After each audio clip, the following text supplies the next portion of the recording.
Well, here we are again, Richard. Indeed. Thanks so much for joining me.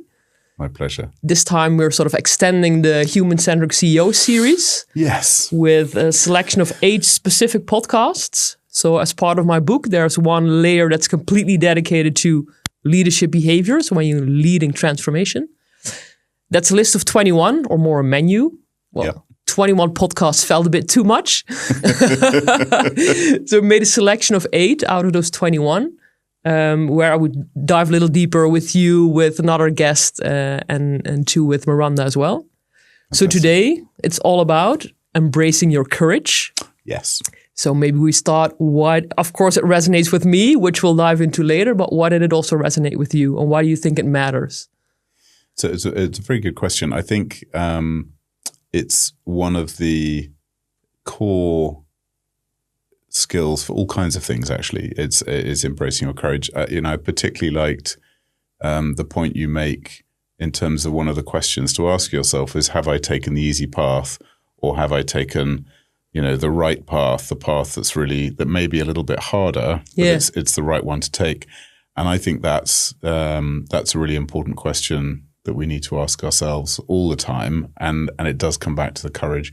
So I think it's a great one because it's so fundamental, and also I feel it personally because if I think about my own journey, one of the things that I've had to work on and continue to work on is embracing my courage and being a bit braver at times to not just taking the easy path. So it resonates personally as well.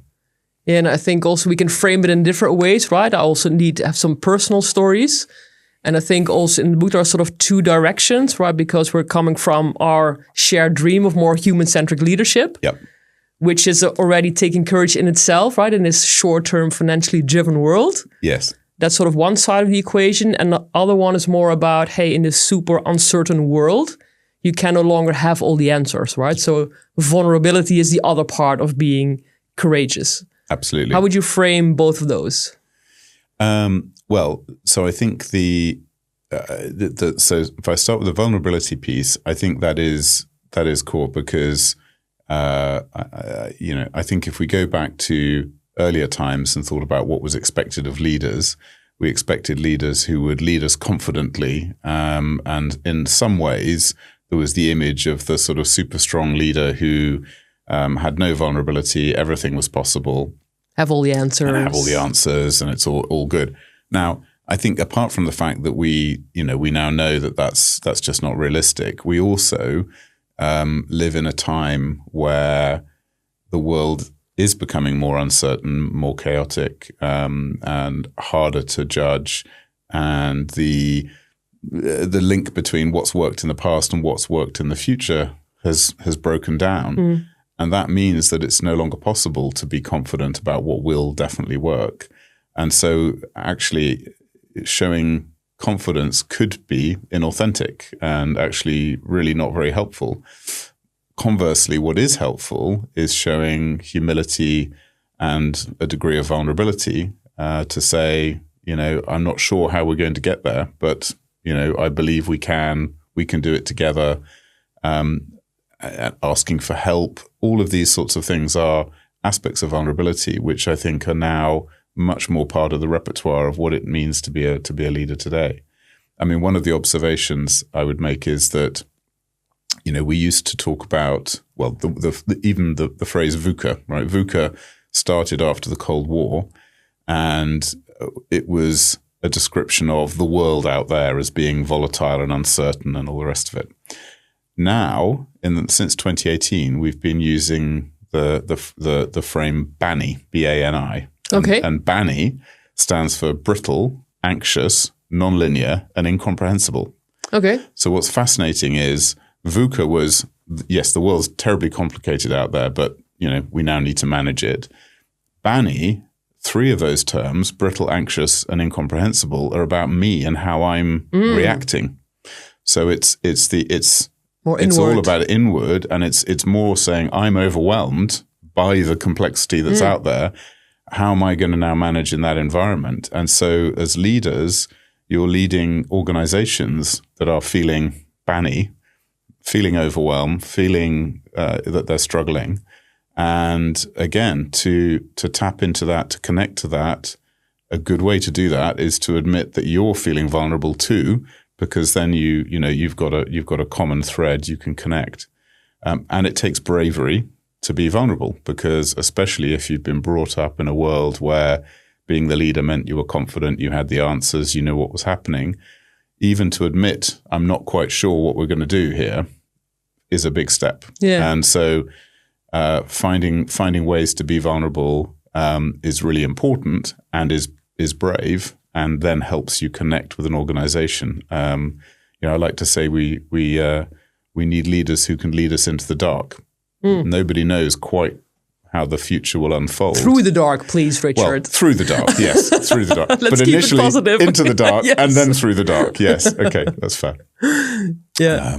But I don't know how have you found how's your journey been with vulnerability?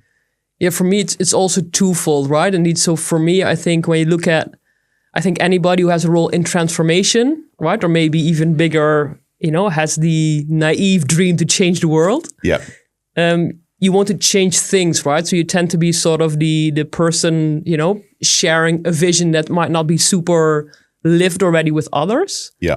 And I think also there, for me, it's also about embracing your courage to stand for what you believe in. Yeah. And to have the courage to always, at least I always try to envision what I really feel is best for the organization, and not go too much in, okay, but this individual person has an agenda and maybe I need to manage that. So yes, I'm sensitive, right, to stakeholders, but always from the perception of what do I objectively believe is best for the organization.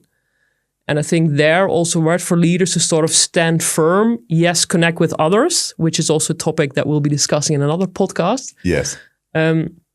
But indeed, hold your ground. Yes, when the financials are tricky, it's easy to go back to the short term, but to really stand for this human centricity that you believe in, make it really tangible, and just show, indeed, hey, how can I make a difference? And no, I don't have all the answers, but let's go on this super inspiring journey together, right? I think that's, and I think the inward journey, maybe that's the biggest courage of all.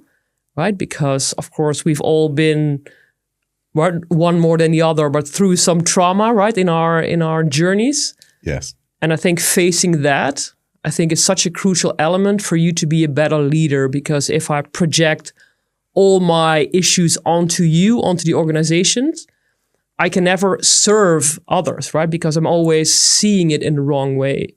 Yep. So for me, having the courage to look into that darkness, right, and go through that darkness, I think is maybe the biggest assignment for all of us. Absolutely. No, I think that's very wise. And again, if I go back when I started out in business, we weren't talking about inner work, we weren't talking about vertical development. Whereas I completely agree with you. I think for all of us, there is an inner world. And it's a never-ending journey. Exactly. If we're willing to go there, but it's not easy. But working on ourselves, understanding the things that have affected us, the traumas we've been through, how those might be manifesting in patterns of behavior that may be less well adapted to the future, or where we are now.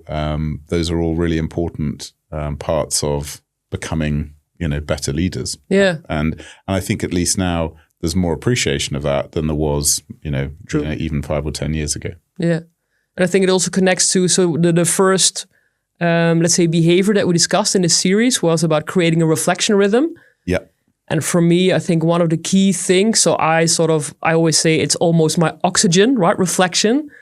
I cannot imagine not doing that anymore, right? Because I think in the beginning, sort of the biggest chunks of seeing through the patterns is the biggest work.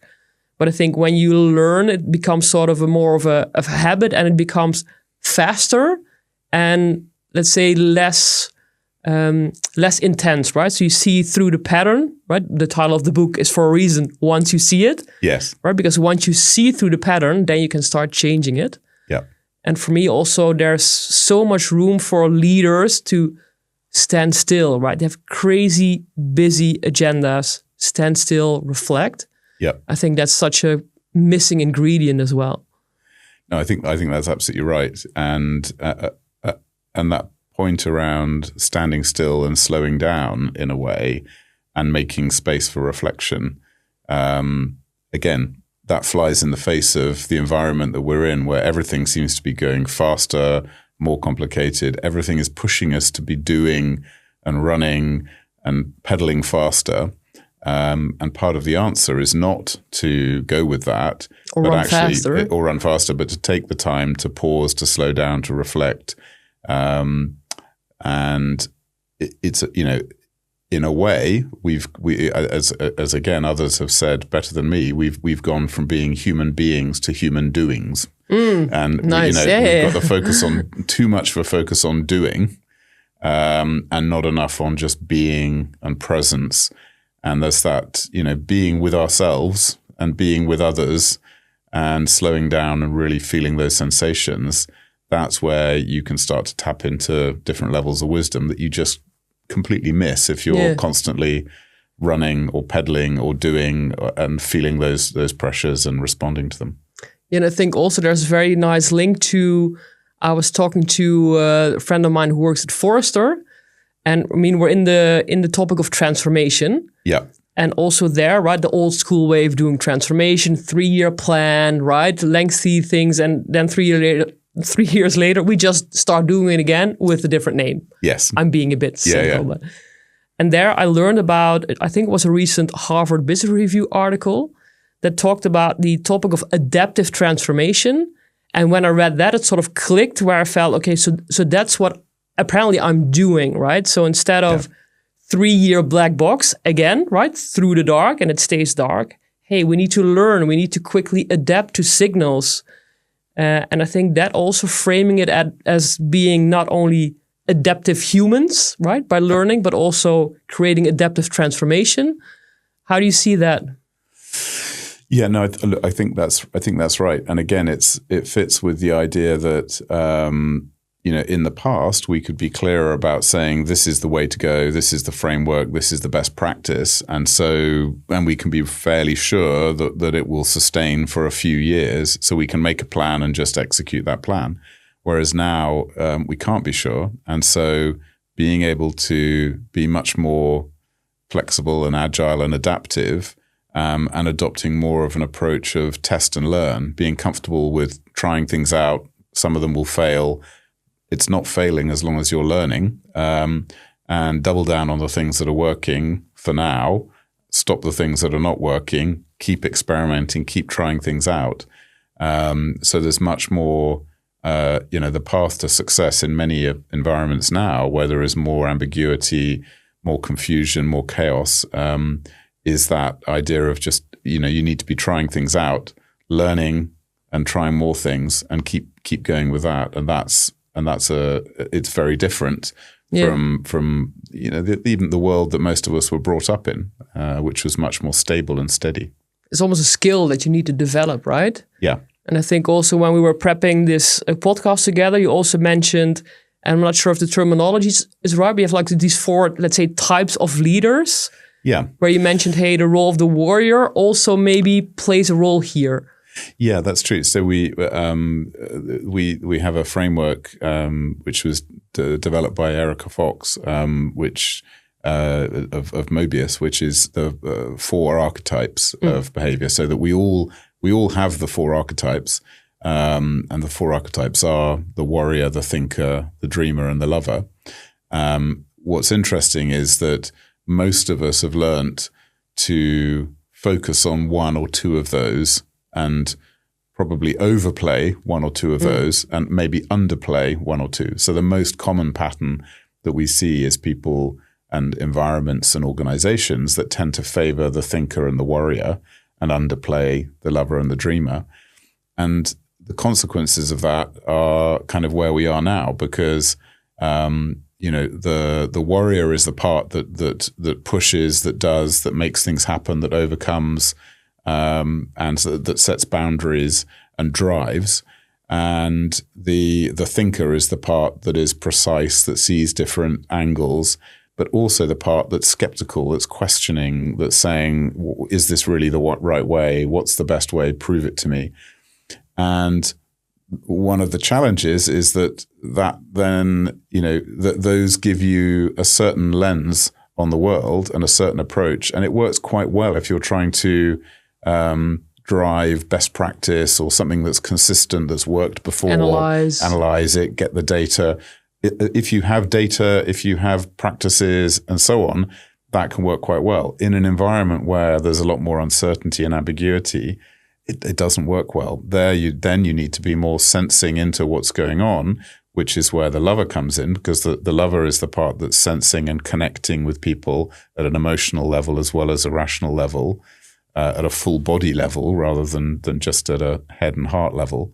And the dreamer is really interesting, because the dreamer is the part that, if the thinker is saying, why should we do this? The dreamer is saying, why not? How high? Let's go. Well, let's go. And it's the part that is expansive, and it sits under, the ability to be creative and innovative. And what's really interesting is each of these different archetypes have, in some ways, an emotional gateway that if you're trying to activate it or get into that mood, being in the emotion can help. And the emotion for dreamer is joy. Joy and fun, because it has that kind of playful sense. So if you're going to be operating in a test and learn, let's experiment, it doesn't matter if it fails, because as long as we're learning, there's a lot of dreamer energy in there. It's improvisation, it's creativity, and all of that comes with a sense of fun and joy. Now, my observation is there are not many organizations around at the moment that have a lot of fun and joy in them. So if you don't have access to the fun and joy, it's really hard to get into dreamer. It's really hard to be expansive and creative and trying all of these things out. What's much more common is, the numbers are going down a bit. We need to focus on the metrics. Let's push. It's all the voices of the warrior and the thinker. And, but it's the dreamer that's going to unlock the new ideas. And it's the lover that's going to keep people with you during those tough times, and going into and through the dark. Yeah. I think it's also connecting to playfulness, right? There's a lot of when, of course, transformation is also all about behavioral change. One of the key elements there is indeed playful. Yes. And for me, I'm still surprised so often. And maybe I mentioned this example, but I was talking to a leader. So all the leaders want their employees to experiment more, fail fast, right? It's all super sexy. But then when I asked, okay, are you leading by example? Did you share a moment when you failed? Yeah. The literal answer I got was, I don't fail. Okay, maybe there's some room there for some learning. Well, so look, I think there's a lovely phrase and way of describing that I've seen recently, which is that the problem we have in our leadership development and a lot of what's taught and what is driven in organizations is that we are teaching absencing, not presencing.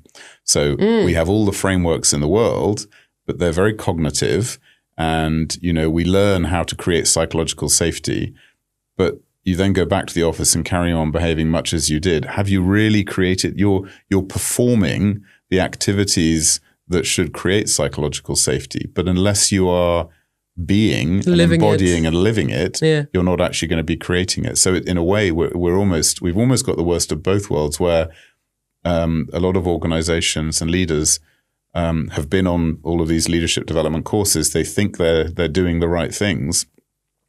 The problem is, in many cases, they are performing the role. They're doing it again. They're doing it. They're not being it. Yeah. And unless they can really be it and engage in it at a much deeper level, and that's where vulnerability comes in. That's where the real sense of presence and connection comes in, rather than just doing. And so that's a really interesting conundrum. In a way, the answer to a world that is moving faster and being more ambiguous and asking us to run faster is to slow down and just be, and from that trust that answers will come. But it's really hard to do that when everything is pointing at running faster. Yeah, and your whole environment is pushing you, right? Numbers, results, stakeholders, etc. Exactly. in the beginning, you already mentioned the tiny habit, right? So with each behavior, there's one tiny habit suggestion in the book. So I think it's nice for listeners, right? So there's a CEO who's listening now who resonates with the topic, embracing courage. Any specific tips where you feel, hey, this is how you can live it more instead of doing it? Or at least maybe this is how you can become aware. Yep. Am I actually living it or am I doing it? So it's interesting. I think in terms, so one concept which I think can help in terms of am I really embodying and living the, what I need to be making this happen differently. One concept that I find helpful is actually combines the warrior and the lover, and it's the idea of the noble warrior. So it's not me being a selfish warrior going out and fighting the enhancing battle. My ego. Enhancing my ego, getting the prize for myself. It's me fighting the good fight for a just cause. I'm a fan of cartoons. I like to think it's like Kung Fu Panda. I don't know, for those who watch, have kids and watch, Kung Fu Panda has actually, there's a lot of learnings in those cartoons, but one of them, he's there to protect the valley. So you don't need to know anything else really. But the point is, having that bigger mission, that bigger purpose, the sense of fighting the good fight for the right cause. Which is bigger than me, right? I think that's also a good label. Yeah. And people sense that, and people know that, and they feel that selflessness and the sense that something is being done for them and for the broader organization or for the world at large or for whatever it happens to be, for the planet. Yeah. That makes a massive difference. And the other observation I'd make is that I think, I also see leaders who feel ambiguous about their warrior. They worry that if they go too much into the warrior, they risk being seen as bullying people or pushing too hard or being too much. And if they can combine that warrior with the lover and make it the noble warrior that is doing it for the right cause, they can find it easier to get into the warrior mode because they know it's not selfish. They know the why. The why is there. And in some ways, there's a bit of dreamer energy in there as well, because the dreamer is the bigger picture. So in a way, it's extending the pure warrior into the lover and the dreamer, and it becomes a more rounded, more clearly a positive force for change. So that's one thought that comes to mind in response to your question. I'm not sure if I'm not sure if I've fully answered it, but definitely. But to make it like super tangible, then let's say the invitation would be for anyone listening. Hey, do I feel that I'm indeed part of a goal that's larger than me, or am I missing? Right, it's all connected to purpose as well, right? That's right. It's in a way, it's a why. It's I think there's a quote from Nietzsche that says, "Give a man a why, and he can cope with any how." And there's something very, very true in that. That what's your why? What's the overall purpose? Why are you doing this? And if you can't come up with something that goes beyond your own personal advancement, it's probably not the right thing.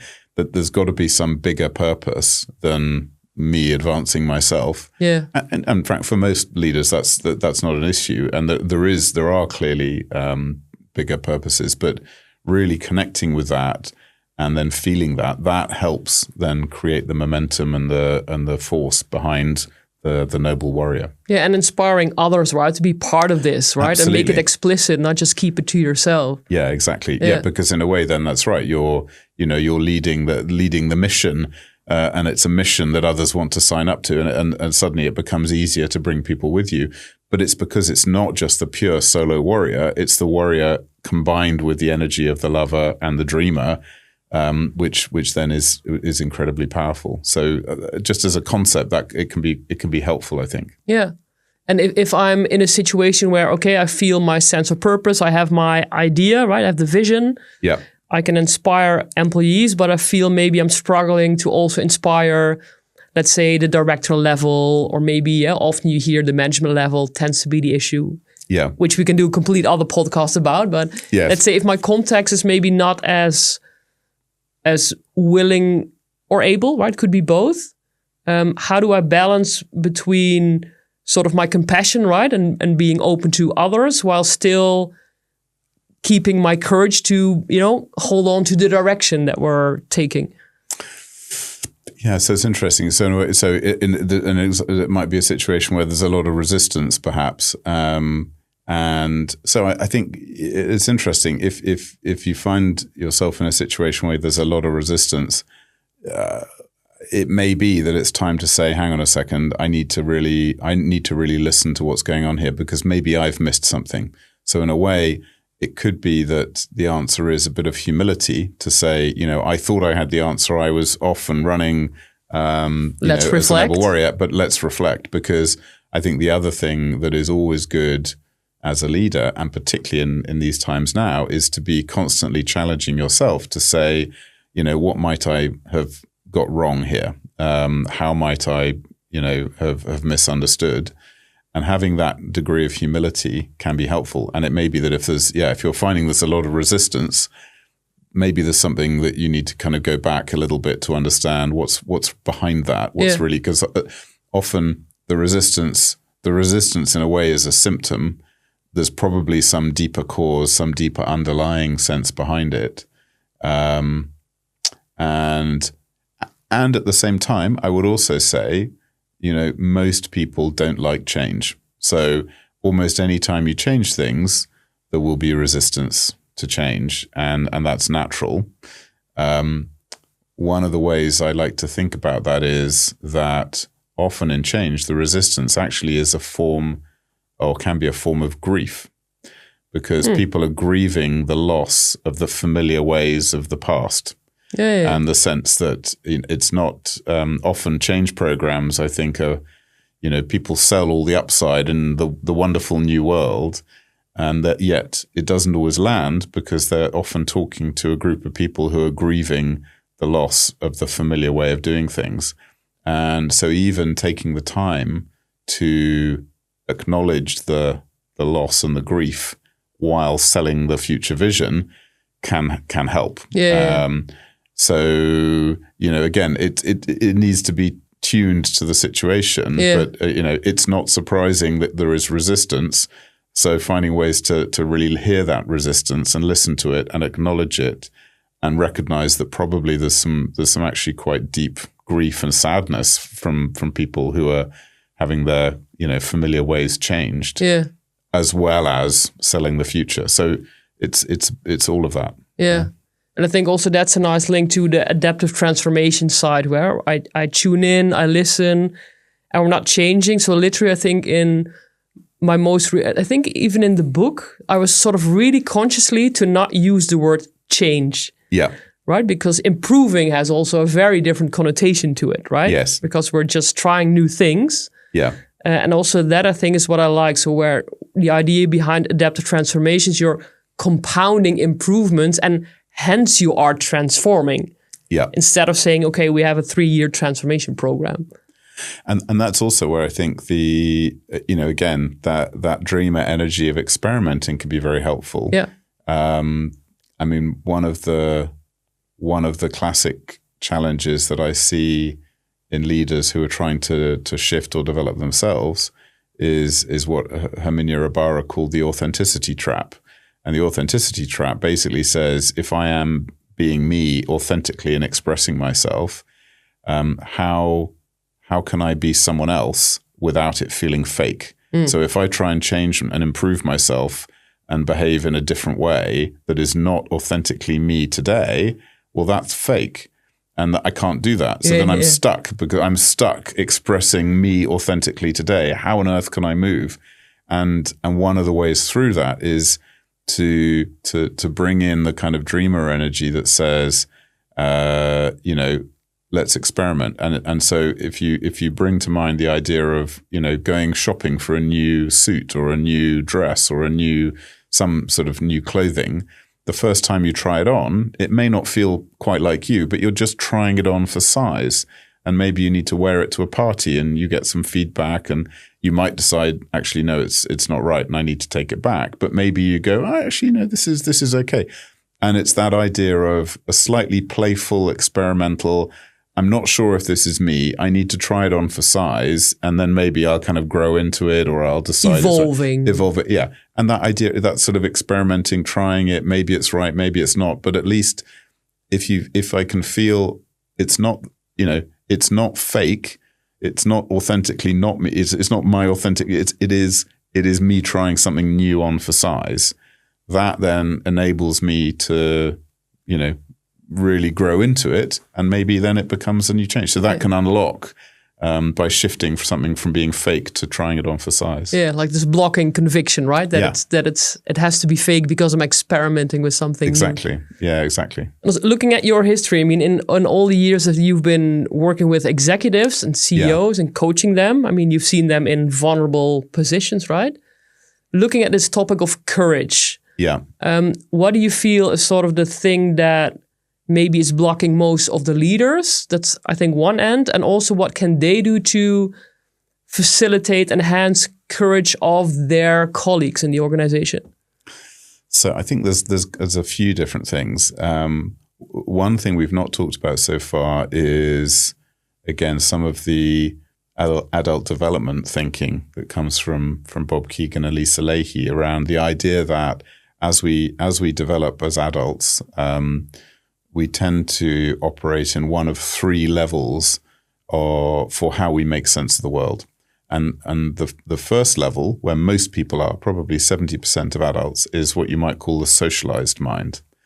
And in the socialized mind, we make sense of the world by saying things like, that's just how it is. That's normal. Anything that's different, that's a bit weird, that's a bit odd. And we draw comfort from belonging and operating within a certain pattern of behavior that is some kind of societal, cultural norm. Fit in. So it's the socialized mind is very much about fitting in with, the norms, whatever they happen to be. And they could be very different, and they might be set by your geography, your culture, your religion, whatever it is, but there are some norms. And it's that sense of drawing comfort from fitting in. The next level along is self-authored. And the idea of self-authored as in I write my own story. Yeah, I like the term. So then at that point you go, well, I know most people believe what they believe. X. I have a different view. And so there's a slightly rebellious energy. There's an independence about it. And there's a sense of, I have a different view and I'm going to strike out on my own. Which resonates a lot with me, Richard. There you go. So it's sort of important it's an important part of kind of entrepreneurial energy, or any time you want to be doing something new and driving change and so on, having some of that self-authoring side is important. But therefore that's one of the first challenges. So if for leaders who've been brought up within very strong cultures, and many organizations have very strong cultures, they may be quite socialized. And so the idea of leading change and taking the organization in a very different route, it may be not just a simple thing, because actually it challenges the very root of how they see the world, because to move to being self-authored is a really big deal. Yeah. If you're used to being socialized and all of your value comes from belonging and being part of the organization. So that's one, even just realizing that and noticing how you tend to behave and whether you are socialized, whether it might be there are certain parts of your life where you're more self-authoring, maybe in your hobbies, maybe at home or in other places. Or even be aware of both. And being aware of that. So that can be helpful. Yeah. And then there's a third level, which is self-transforming, where you go beyond. So the downside of self-authoring is it can be a little bit, it's my way or the highway. I have an idea. I don't care about anybody else. Yeah. This is what I'm doing.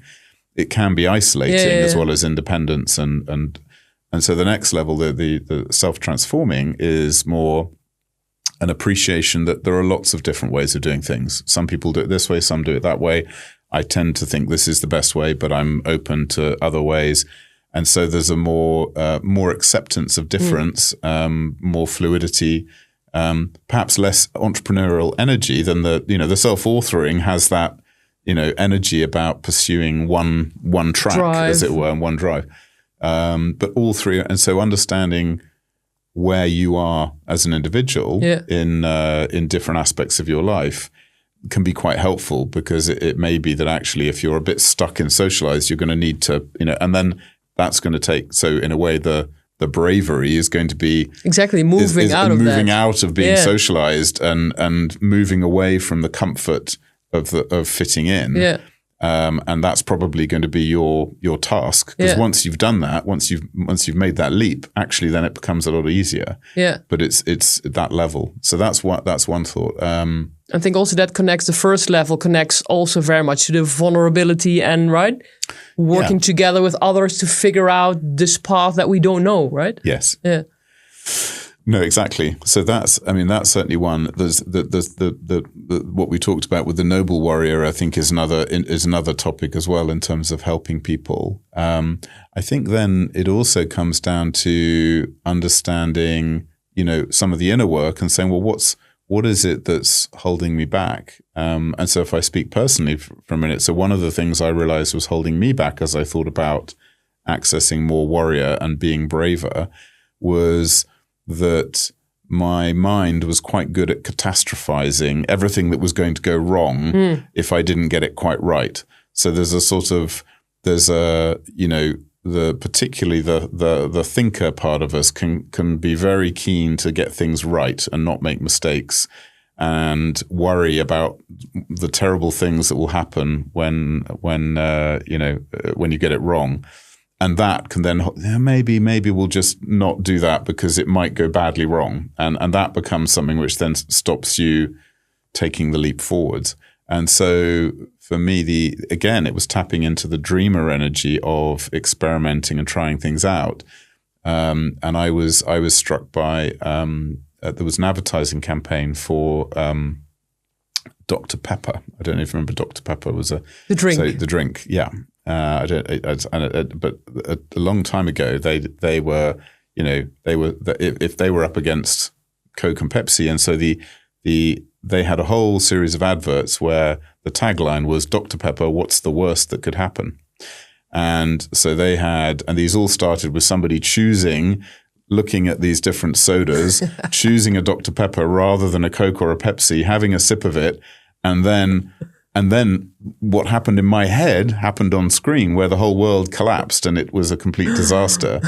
But it was very amusing because you'd watch it and you'd go, obviously that's not going to be that bad. It's a bit, so in a way it was poking fun at, the world's not going to suddenly collapse. We're going to show you this ridiculous, over the top collapse. Exaggeration, which then makes you realize, of course it's not going to be that bad. Yeah. So actually for me, it was just that sense of, let me give it a go. What's the worst that can happen? And actually, it's not going to be that bad. Yeah. And so, but I'm not. I'm also humble enough to say that worked for me. I don't know if it was, but finding something that the thing that we do in some of the deeper programs where you do start looking at childhood trauma and some of the things that have made us who we are, is to get down to the level of understanding and expressing our core fears. And the reality is we all have fears, and it may be that some of those fears are the things which are holding us back. So in my case, it was the fear of making a mistake, the fear of not being enough, the fear of getting it wrong. Yeah. And those were holding me back from being braver. And for each of us, the way in which that fear expresses and what it is going to be a little bit different. Yeah. But there is real value in doing some of that inner work to discover and understand our own fears and explore them and understand where the ways in which they have hold over us, what would become possible if we weren't in the grip of those fears. Yeah. How might we find ways to sort of work with them or work beyond them? And so there's something there around actually that in itself. In a way, it's the flip side of how do you get braver? It's how do you feel less fear? It's sort of feel the fear and do it anyway. I was just going to make that bridge you can still feel the fear, but decide not to be blocked by it, right? So exactly. I'm still going to do this, despite fear of rejection or any other things. Yeah. So I think there's that as well. But But what's interesting as I reflect on this, it's often about, on the one hand, being braver is about activating the warrior part, which may be a bit subdued in some of us. But the more you can combine it with the lover, the dreamer, and even sometimes the thinker, and you can actually broaden and strengthen it so that, the bravery is not just a narrow warrior, but it's the warrior with the bigger purpose. It's the warrior that's doing it for the organization, that's connecting with others, and so on. That's one of the ways of thinking it through, I think. I have no idea where we are on time, Richard, but that felt like a very beautiful ending to connect all the dots.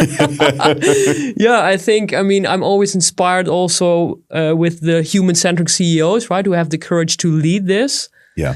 And one of them was also saying that he was guiding, so they had like this young professional high potential program, and somebody was not available, and he asked him, hey, can you go on this? And it was like a hiking journey. Yeah. And what happened there is that in the end, they bonded so honestly and profoundly. Then he could have stopped there, right? Okay, it was a beautiful experience. But then he asked him, hey, on a regular basis, right, I want to be continuous in contact with you to also sort of mirror me, right? And because, of course, as a CEO, it can be pretty lonely, right? Yeah. So he created sort of this space where they can also honestly share, feedback and learn. And I think, maybe that's the mission, right? Maybe the human-centric CEOs becoming the noble warriors of our time. I think that would be an amazing mission. Absolutely. No, I think that's right. Actually, there's one other thought that occurs to me, if I may, and which is, I think the other thing is, I draw the analogy of from childhood to later on. If you have the child who's learning to ride a bike, until they fall off, they are gripped by the fear of it. It's going to hurt a lot. It's going to be terrible. But once they fall off and they graze their knee and they get back on and they realize it wasn't that bad, that really helps them. Yeah. And my analogy for that is in life and with many of the leaders I see, it's those who've had to deal with adversity and something bad happening, some difficult challenge where they've failed or things have really not gone well. And in a way, it's those who've dealt with more of those challenges and been able to process them, work through them, who are the ones that come out the other side more grounded, more confident, more resilient, because their confidence then is grounded in the sense that no matter what happens, I will survive and I can get through this. Yeah. And I think that's also an important part. So it, in a way, it's seeing some of those more difficult experiences in life actually as being gifts.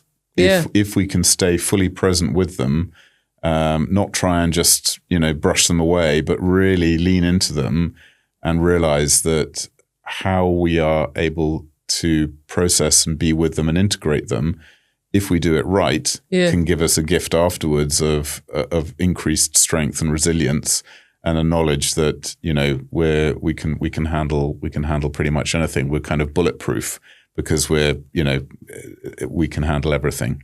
That I think can be very, very powerful as well. Yeah, and for me also there, I think that's very true. I've experienced that myself as well, and I think also the additional value of having gone through your own, traumas, intense experiences, is also the level of compassion that you have towards others, right? I think it really opens up because, right, there's a risk of maybe you feeling the energy of sort of being invincible, and I'm making it black and white, but going the arrogant side where I see if you've not integrated yet, maybe I'm just thinking out loud, because if you really integrated it, I feel your compassion to others really increases.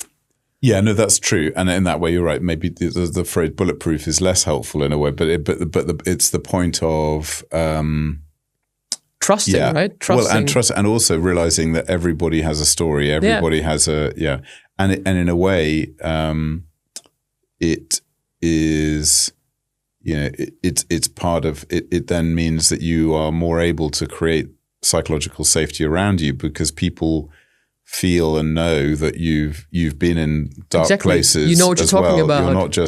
You're not just this sort of perfect leader who does everything. Everything's right. Everything has to be spot on. Yeah. You've had your tough times as well. Yeah. And that, I think, makes it okay for others to struggle. Yeah. Because, they see the humanity in you, not just the perfect professional. Yeah. And that's really important. Giving them the space to be vulnerable with you as well, right? Yeah, and that's how we sort of reinforce it. Exactly. That's very good. I think we've covered some inspiring topics, if I say so myself. So I think the only thing left to say, Richard, is to our listeners, go embrace that courage, right? Absolutely. Go and embrace it. That would be fantastic. Yeah, and inspire the people around you to do the same, right? And I think we can do amazing things in the world. Thank you so much. Thank you. See you in the next one. Look forward to it.